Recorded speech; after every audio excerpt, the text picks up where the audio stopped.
requesting Shri Vivek Iyer ji, Managing Director, India D2L, to please join us on the stage and have his keynote in the inaugural session of Pune Education Conclave 2026, which is presented by teachers, co-presented by Innovada, powered by D2L and Ether, co-powered by L4A. Thank you. Can we have a huge round of applause for Mr. Vivek Iyer, Managing Director, India D2L. Good morning.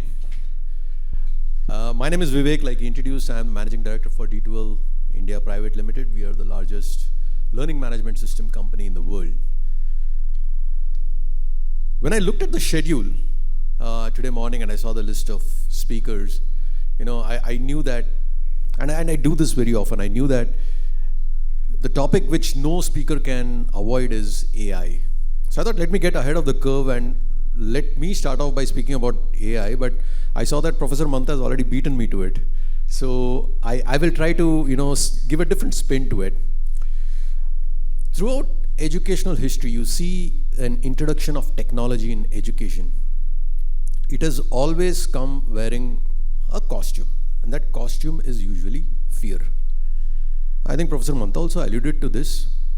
It started off with textbooks, and when textbooks themselves were introduced, teachers were like, oh, my knowledge, whatever I had, is reproduced right here and far more lucidly. So what is my role, But the role of teachers has not diminished. When calculators were introduced, there was a fear that, students will not be able to multiply, divide, and they'll lose interest in mathematics. That has not happened. When the internet was democratized and things like Wikipedia came in, we were afraid, will learners lose the appetite to research, etc. Yeah, it may have diminished a little bit, but largely we can say that it's been unaffected. AI is the latest one now, the latest fear, but it is a bit different from all these other waves of technology that we've seen. Because AI can not only grade, can not only teach, but it can also produce the work that you were evaluating your learners on. And that fear is real. But I would like to make a point that probably the fear is slightly in the wrong direction. And there are three shifts that I want to quickly talk about. One shift which is happening at a learner level, one is happening at a teacher level, and one is happening at an institution and classroom level.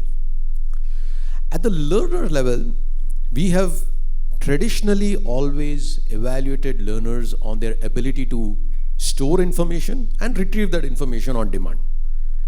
Now storage with AI has become virtually free. So what that leaves us with is to develop incentives for students to inculcate a different kind of learning. For example, things like judgment. If I'm lying in an operation theater and there's a surgeon who's blindly following AI with his surgical tools, I'll be very nervous.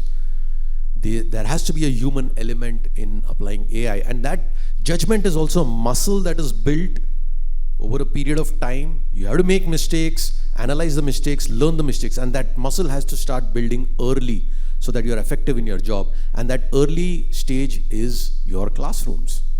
So that judgment has to be built in. So the change which I am seeing is a lot of universities are now doing open AI exams, for example, and they are not evaluating the end product, but evaluating the process by which the student has arrived at the end product. So these could be defenses in terms of oral defense or assignments or projects and those kind of things. So that's one shift that we are seeing. Second shift we are seeing is at the faculty level. Today, with AI transmitting information better than the best teacher in the world, the role of the teacher also has to change. From transmitting information to how they can be a guide by the side instead of sage on the stage, as the saying goes. They should now free up more time to do mentoring, one-on-one coaching, and inspiring. The third shift that I am seeing is in the classroom level itself. In 1984, Benjamin Bloom, of the Bloom's taxonomy fame, did a study on a large number of learners where there was one group which got personalized one-on-one tutoring and the other got the traditional one-to-many classroom instruction.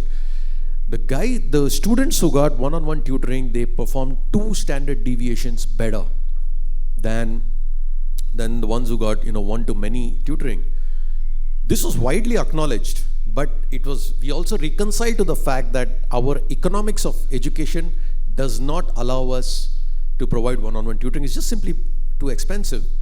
But that excuse has now gone away in the face of AI. Today, AI can provide one-on-one tutoring at scale, at a fraction of a cost of what it would cost to have a one-on-one actual human teacher. But let me not oversell this. AI can detect weaknesses, but AI cannot detect a student who has suddenly become quiet in the classroom.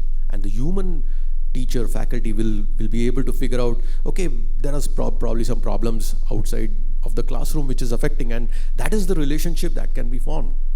AI can generate an essay, but AI cannot inspire the student to love the subject to write another essay.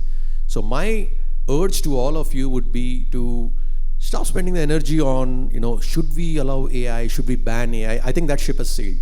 We now have to think about, how can we use AI to make ourselves better, our faculty better, students better, make the students love their subjects more. I think that is on all of us. Thank you.